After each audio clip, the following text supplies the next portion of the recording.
आप देख रहे हैं लाइव इंडिया हर पल। नमस्कार दर्शकों, मैं अनिल सम्राट। देखिए, आज 26 जुलाई है और महीने का आखिरी रविवार, और हर महीने के आखिरी रविवार में मन की बात प्रधानमंत्री नरेंद्र मोदी ज़रूर करते हैं।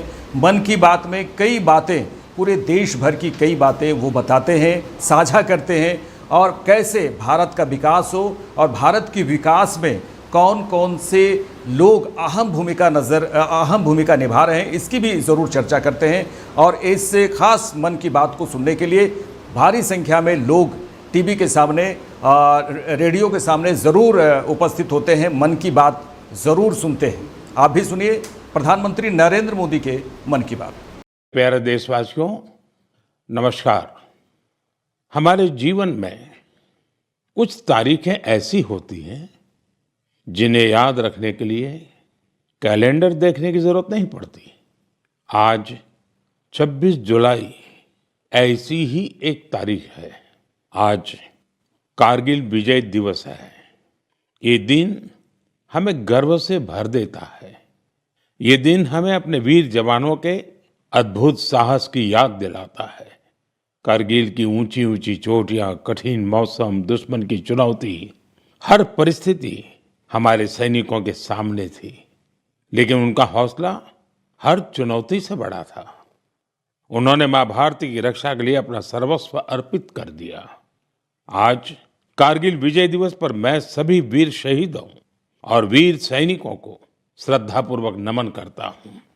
साथियों, आज का भारत अपने वीरों को सिर्फ याद ही नहीं करता, बल्कि नई पीढ़ी तक उनकी गाथा भी पहुंचाता है। इसी भावना से इस वर्ष एक विशेष शौर्य विजय यात्रा निकाली गई है। 14 जुलाई को दिल्ली के नेशनल वॉर मेमोरियल से शुरू हुई ये मोटरसाइकिल यात्रा द्रास के करगिल वॉर मेमोरियल तक पहुंचेगी। इसका संदेश है one ride, one nation, one salute. ये यात्रा हमें याद दिलाती है कि राष्ट्र के लिए दिया गया बलिदान कभी भुलाया नहीं जा सकता। साथियों, आज भारत अपने सैनिकों के साहस के साथ साथ अपनी तकनीकी क्षमता को भी लगातार मजबूत कर रहा है। कुछ दिन पहले भारतीय नौसेना में आईएनएस महेंद्रगिरी शामिल किया गया। यह आधुनिक जंगी जहाज भारत में ही डिजाइन किया गया है, भारत में ही बना है। इसमें 75% से अधिक स्वदेशी सामग्री का उपयोग हुआ है। यह आत्मनिर्भर भारत की बढ़ती शक्ति का प्रतीक है। इसी महीने डीआरडीओ ने Pinaka long range guided rocket का भी सफल परीक्षण किया। इस सफलता के पीछे हमारे वैज्ञानिकों और इंजीनियरों का सामूहिक परिश्रम है। 2-3 दिन पूर्व ही डीआरडीओ ने कुशा मिसाइल का भी सफल परीक्षण किया है। साथियों, आज रक्षा उत्पादन हो, रक्षा निर्यात हो या मित्र देशों के साथ राजनीतिक सहयोग, भारत लगातार नई ऊंचाइयों की ओर बढ़ रहा है। इस महीने की शुरुआत में मैं इंडोनेशिया में था, जहां ब्रह्मोस और अस्त्र मिसाइलों के लिए एक बड़ा समझौता हुआ है। दुनिया का भरोसा भारत के रक्षा उपकरणों और तकनीक पर बढ़ रहा है। आइए इस करगिल विजय दिवस पर हम अपने अमर शहीदों को नमन करें और एक सुरक्षित, सक्षम और आत्मनिर्भर भारत के निर्माण का अपना संकल्प और मजबूत करें। मेरे प्यारे देशवासियों, मन की बात के पिछले एपिसोड में मैंने आपसे कैच द रेन अभियान की चर्चा की थी। मैंने आग्रह किया था कि बारिश की हर बूंद को सहेजने के इस अभियान को जन आंदोलन बनाएं। कैच द रेन का संदेश बहुत सीधा है। जहां बारिश गिरे, जब बारिश गिरे, पानी को वहीं सहेजिए। इसलिए 4 जुलाई से देश भर में एक विशेष अभियान भी चलाया जा रहा है। इसके तहत बारिश के पानी के संचयन, ग्राउंड वाटर रिचार्ज, पुराने जल स्रोतों के पुनर्जीवन और वृक्षारोपण को नई गति दी जा रही है। मुझे बहुत खुशी है कि गांव हो या शहर, पंचायतें हो या सामाजिक संस्थाएं, हर जगह लोगों ने बढ़ चढ़कर भागीदारी की है। कहीं पुराने तालाबों से गाद निकाली जा रही है, कहीं कुआं और बावड़ियों को फिर से जीवन दिया जा रहा है। बंद पड़े बोरवेल अब ग्राउंड वाटर रिचार्ज का माध्यम बन रहे हैं। साथियों, मध्य प्रदेश के सीधी जिले में करीब 1,500 तालाब बनाए गए हैं। नरसिंहपुर में अमृत सरोवरों को संवारा गया है। महाराष्ट्र के नासिक में बड़ी मात्रा में पानी सहेजने की क्षमता विकसित हुई है। आंध्र प्रदेश के नंदयाल में सभी ग्राम पंचायतें इस अभियान से जुड़ी हैं और पुराने तालाबों को फिर से उपयोगी बनाया गया है। हमारे शहर भी पीछे नहीं है। छत्तीसगढ़ के कोरबा, उड़ीसा के भुवनेश्वर और आंध्र प्रदेश के विजयनगरम इस अभियान के उत्साहजनक परिणाम दिखाई दे रहे हैं। आइए हम भी अपने आसपास किसी एक तालाब, कुएं या बावड़ी की जिम्मेदारी लें, पानी की हर बूंद बचाएं। आज बचाई गई हर बूंद आने वाली पीढ़ियों के भविष्य की सबसे बड़ी पूंजी है। मेरे प्यारे देशवासियों, कुछ ही दिन पहले ग्लासगो में कॉमनवेल्थ गेम्स शुरू हुए हैं। हर देशवासी भारतीय दल को निरंतर अपनी शुभकामनाएं दे रहा है। उनकी कामना है कि सभी खिलाड़ी और एथलीट बेहतरीन प्रदर्शन करें और लोगों का दिल भी जीतें। साथियों, हमारे युवाओं ने हाल के दिनों में स्पोर्ट्स में कई शानदार उपलब्धियां हासिल की हैं। पीवी सिंधु बैडमिंटन में जापान ओपन का खिताब जीतने वाली पहली भारतीय बन गई हैं। उनकी इस उपलब्धि पर पूरे देश को गर्व है। भारतीय महिला क्रिकेट टीम ने भी लंदन में लॉर्ड्स स्टेडियम में अपना पहला टेस्ट मैच जीता है। यह एक ऐतिहासिक जीत है। हमारी टीम ने 270 रनों के बड़े अंतर से यह मुकाबला जीता। लेकिन बात सिर्फ इतनी सी नहीं है। लॉर्ड्स के लंबे इतिहास में यह महिलाओं की टीम का पहला टेस्ट मैच था। 1983 में इसी मैदान पर भारत ने अपना पहला क्रिकेट विश्व कप जीता था। अब हमारी नारी शक्ति ने यहाँ देश का नाम रोशन किया है। साथियों, कुछ छोटे प्रयास ऐसे भी होते हैं जो बहुत मायने रखते हैं। मुझे केरलम में एर्नाकुलम के साउथ चित्तूर में स्पोर्ट्स के ऐसे ही एक प्रयास के बारे में पता चला है। वहाँ के एक स्कूल में संस्कृत क्लब है। यहाँ के टीचर अभिलाष जी बड़े अनूठे तरीके से संस्कृत को लोकप्रिय बना रहे हैं। इस प्रोजेक्ट को अक्षर कंदुक नाम दिया गया है। इसमें संस्कृत के अक्षरों को फुटबॉल में इस्तेमाल होने वाले शब्दों से जोड़कर आसान तरीके से समझाया जाता है। इससे सीखने में आनंद मिलता है, साथ ही खेलों से लोगों का जुड़ाव भी बढ़ता है। मेरे प्यारे देशवासियों, पिछले रविवार विक्रम-1 इसके सफल लॉन्च से हर देशवासी गौरव से भरा हुआ है। हम सभी भारतीय स्पेस सेक्टर के इस ऐतिहासिक क्षण के साक्षी बने। ये प्राइवेट सेक्टर द्वारा विकसित भारत का पहला रॉकेट है। हमारे युवा इनोवेटर्स ने वो कर दिखाया जिसकी कल्पना तक मुश्किल थी। उन्होंने गजब की स्किल, पैशन और पेशेंस दिखाया।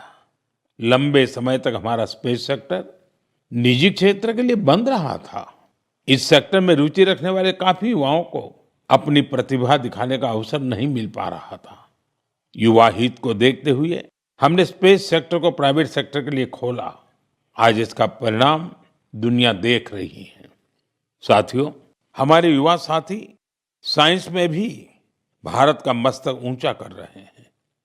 साइंस ओलंपियाड्स दुनिया के सबसे महत्वपूर्ण कंपटीशन में से एक है। इनमें बड़ी संख्या में स्टूडेंट्स हिस्सा लेते हैं।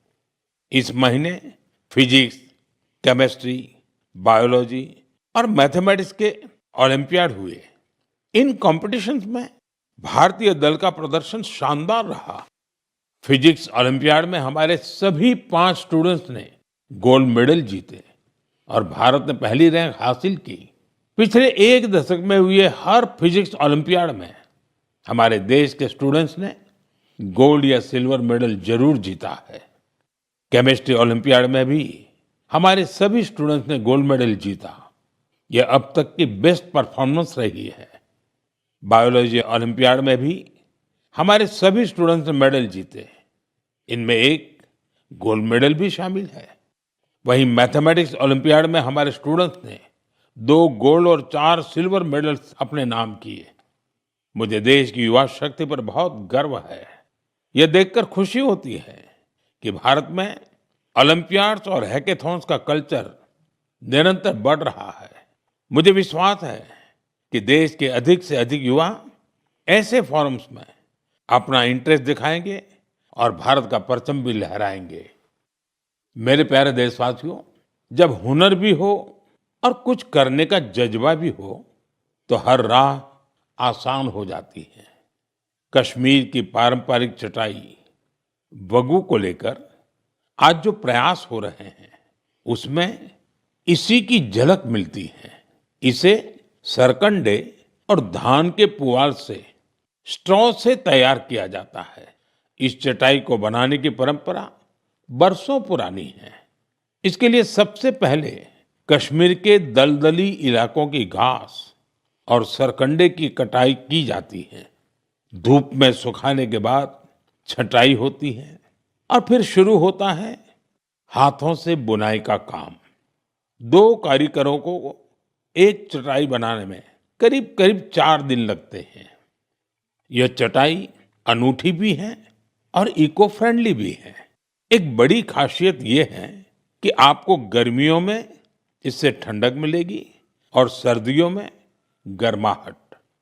पहले यह कश्मीर के हर घर में दिखती थी, लेकिन पिछले कुछ वर्षों में इसका उपयोग कम होने लगा था। ऐसे में श्रीनगर के गुलाम हुसैन जी और उनकी बेटी तंजिला जी ने एक संकल्प लिया। दोनों वगू क्राफ्ट की परंपरा को एक नया जीवन देने में जुट गए। गुलाम हुसैन जी बहुत ही साधारण परिवार से आते हैं। उन्होंने इस काम में कई तरह की चुनौतियां भी आई, लेकिन वगू के संरक्षण का उनका संकल्प अडिग था। देखते ही देखते उनके इस प्रयास से बहुत सारे लोग जुड़ते चले गए। गुलाम हुसैन जी ने इस कौशल को खूब बढ़ाया। अपने मिशन में उन्हें स्थानीय स्तर पर सरकारी सहयोग भी मिला। आज तेजी से लोकप्रिय हो रहा वगू देश के अन्य हिस्सों में भी पहुंच रहा है। मुझे इस प्रयास से जुड़े सभी लोगों पर बहुत गर्व है। आज हम सभी का लोकल प्रोडक्ट्स पर जोर है। हम वोकल फॉर लोकल के मंत्र को लेकर चल रहे हैं। ऐसे में कश्मीर का वगू भी आपके घर का हिस्सा बने, इस पर एक बार जरूर सोचिएगा। साथियों, हमारे देश में चाय सिर्फ एक पेय नहीं है, ये अपनापन भी है। सुबह की शुरुआत हो, दोस्तों की मुलाकात हो या परिवार के साथ कुछ पल बिताने हो, चाय हर मौके का हिस्सा बन जाती है। वैसे तो आप भी भली भांति जानते हैं मेरा चाय से रिश्ता क्या है, लेकिन आज मैं जिस चाय की चर्चा कर रहा हूं, उसने सिर्फ स्वाद ही नहीं दिया, बल्कि अनेक बहनों के जीवन में आत्मनिर्भरता की नई खुशबू भी घोल दी है। उत्तर प्रदेश के बिजनौर जिले के लखीवाला गांव में सेल्फ हेल्प ग्रुप से जुड़ी महिलाओं ने विदुर प्रेरणा स्वदेशी हर्बल टी तैयार की है। इसमें लेमन ग्रास, गिलोय, मुलेठी, तुलसी, कच्ची हल्दी, दालचीनी, इलायची और सौंफ जैसी प्राकृतिक सामग्रियां शामिल है। अपने अनोखे स्वाद और गुणों की वजह से इस चाय ने बहुत कम समय में लोगों के बीच खास पहचान बना ली। प्रयागराज के महाकुंभ और दिल्ली के इंटरनेशनल फूड फेस्टिवल में इस हर्बल चाय को खूब सराहना मिली। विदेशों से आए लोगों ने भी इसमें दिलचस्पी दिखाई। साथियों, सबसे प्रेरक बात इसकी शुरुआत है।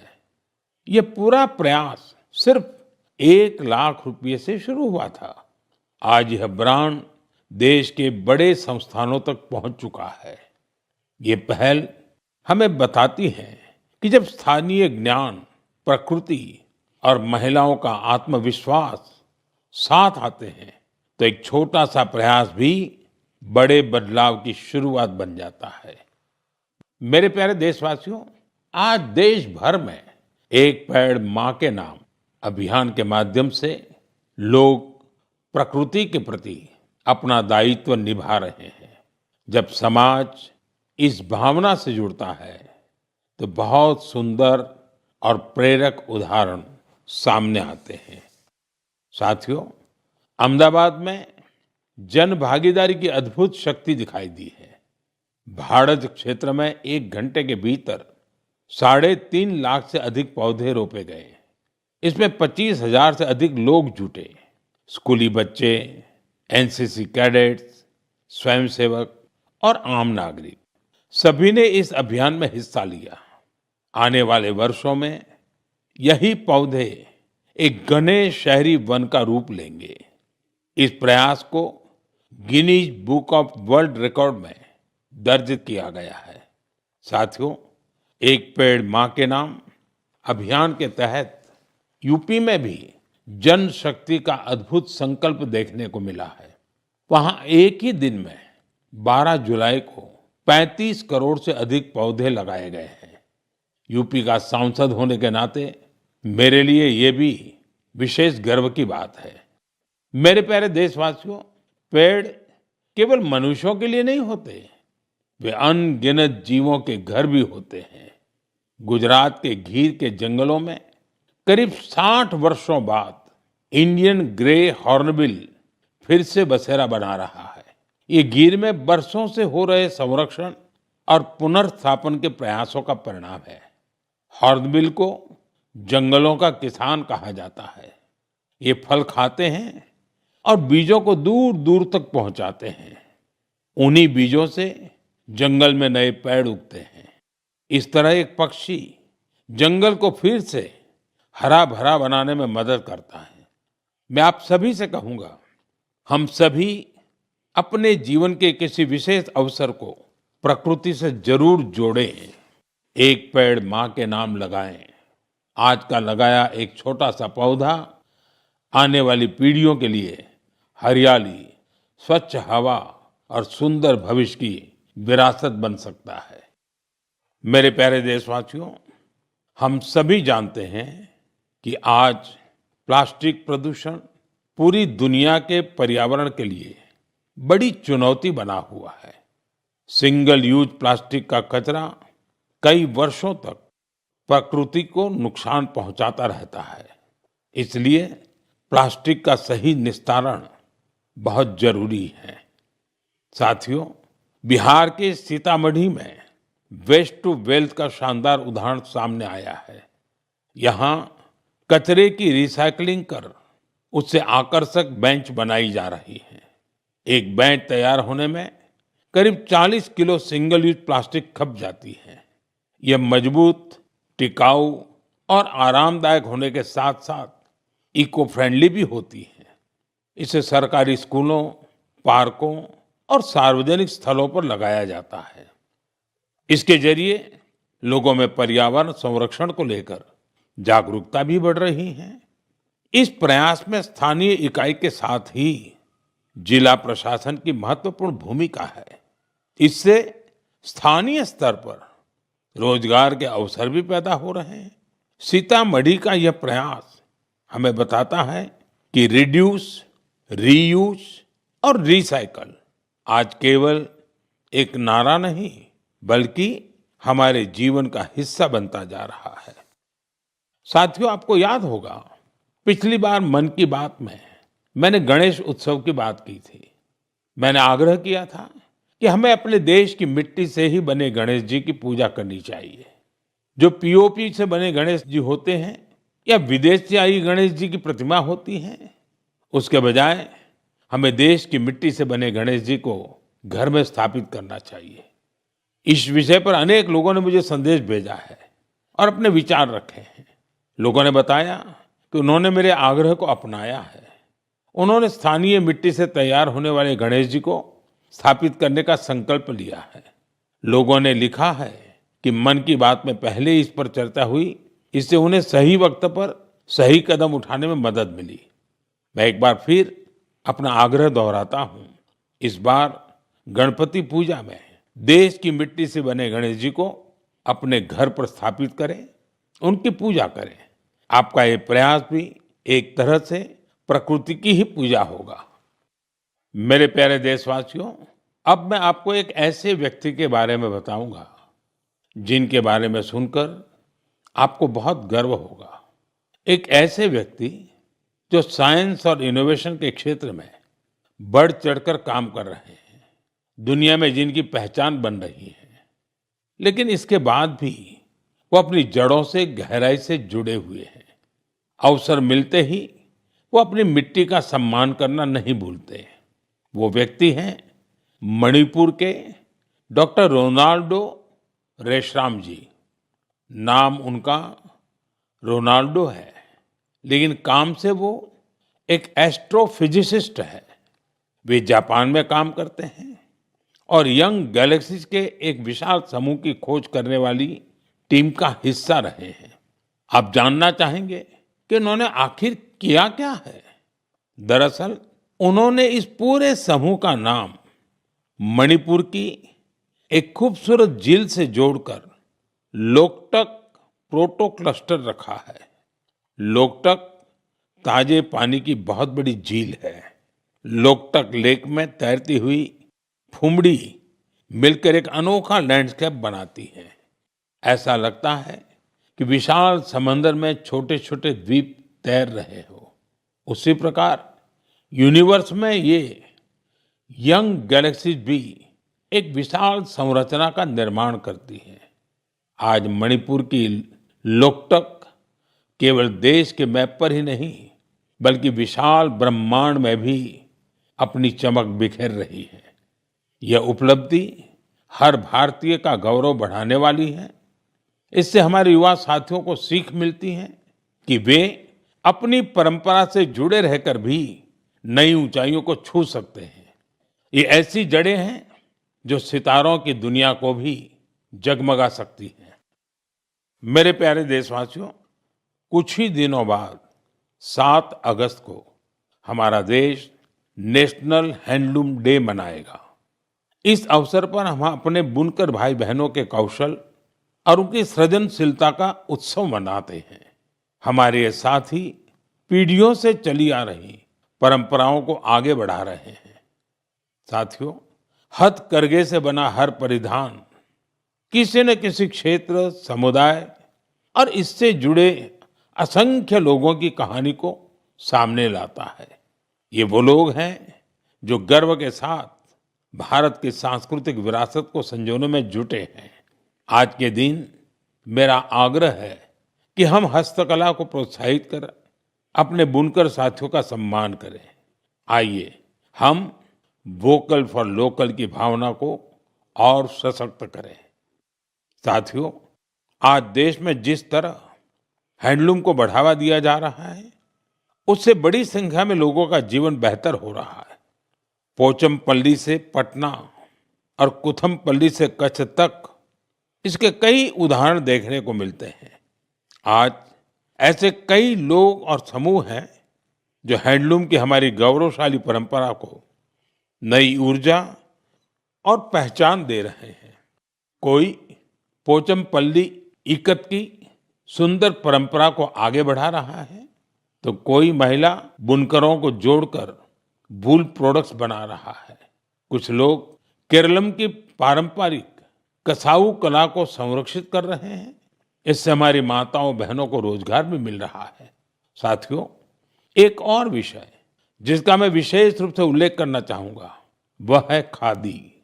हम सभी जानते हैं कि खादी महात्मा गांधी को बहुत प्रिय थी। बीते कुछ वर्षों में खादी काफी लोकप्रिय हुई है। पिछले 12 वर्षों में इसकी बिक्री 6 गुना बढ़ी है। बिक्री का यह आंकड़ा अब 8,000 करोड़ रुपए के करीब पहुंच चुका है।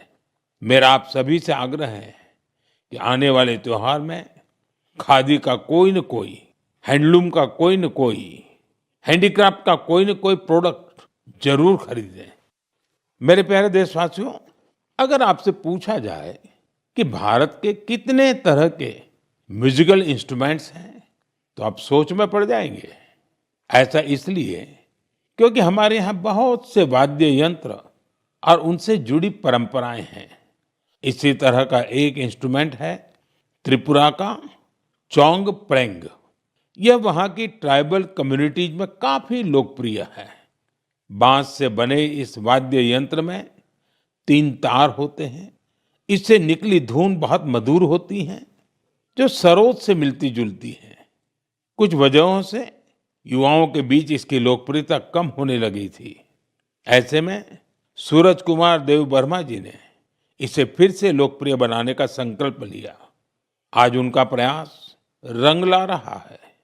वे चोंग प्रेंग के साथ ही वहाँ के अन्य पारंपरिक वाद्य यंत्रों पर भी परफॉर्म करते रहे। Kokborok folk songs, Baul songs, Bengali folk उन्हें खूब भाता है। अब मैं आपको एक छोटी सी क्लिप सुनाना चाहता हूँ। इस संगीत को आप कभी भूल नहीं पाएंगे।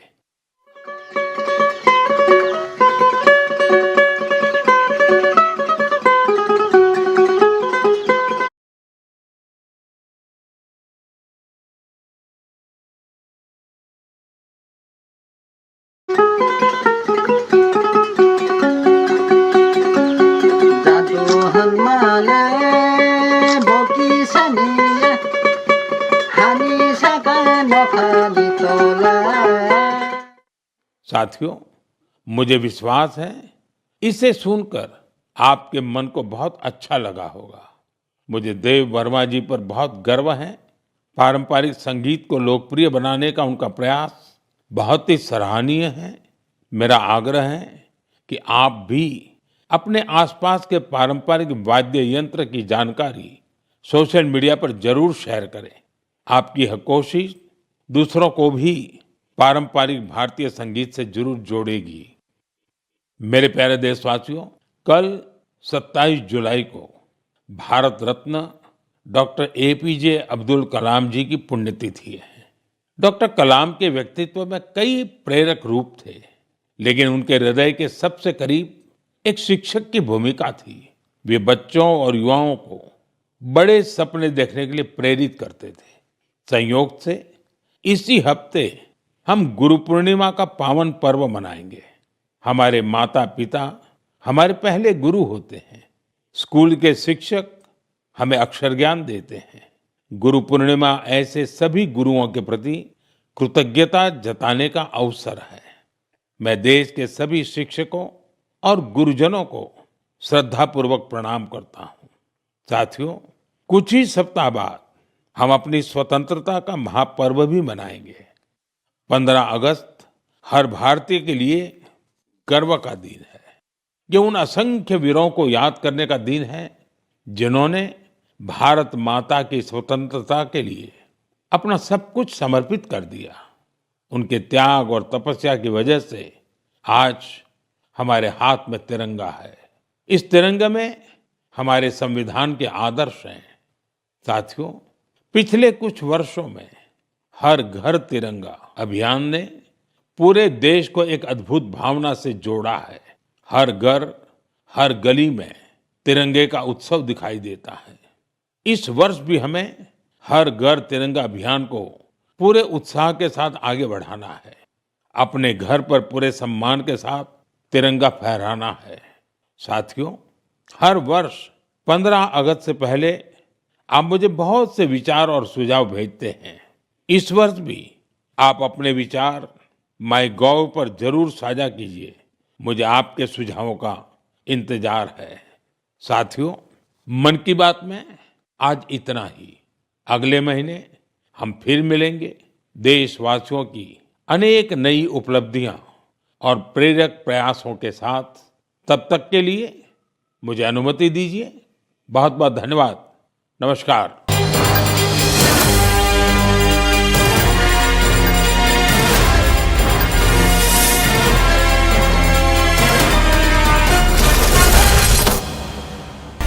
आप देख रहे हैं लाइव इंडिया हर पल।